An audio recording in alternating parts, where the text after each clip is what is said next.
രമണാശ്രമത്തിൽ നിന്ന് കത്തുകൾ. കത്ത് 5, 25 നവംബർ 1945. സ്കന്ധാശ്രമത്തിലേക്കുള്ള യാത്ര. നാളെ ഒരു വിശേഷ ദിവസമാണ്. ഭഗവാൻ ഭക്തന്മാരോടൊത്ത് സ്കന്ധാശ്രമത്തിലേക്ക് പോകും. അവിടെ എല്ലാവരും ഒത്തുചേർന്നുള്ള ആഘോഷമുണ്ടായിരിക്കും. ആശ്രമത്തിൻ്റെ ചുറ്റുപാടും വസിക്കുന്ന എല്ലാവരും യാത്രയ്ക്ക് വേണ്ടിയുള്ള തയ്യാറെടുപ്പിലും തിരക്കിലുമാണ്.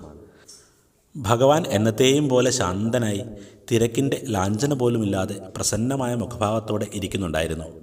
എല്ലാവരും പോകാമെന്ന് പറഞ്ഞാൽ ഭഗവാൻ പോകാൻ തയ്യാറായിരുന്നു.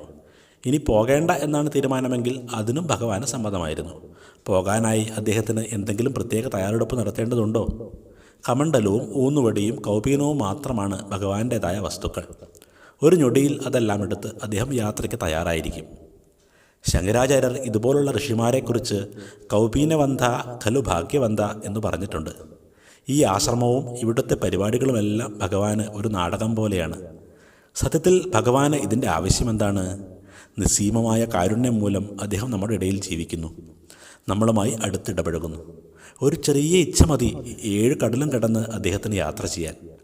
ഒന്നോർത്താൽ നമുക്ക് മനസ്സിലാകും, നമ്മുടെ ഭാഗ്യം കൊണ്ടാണ് അദ്ദേഹം നമ്മുടെ ഇടയിൽ ജീവിക്കുന്നതെന്ന്. നാളത്തെ സംഭവങ്ങളെക്കുറിച്ച് ഞാൻ അടുത്ത ദിവസം എഴുതാം.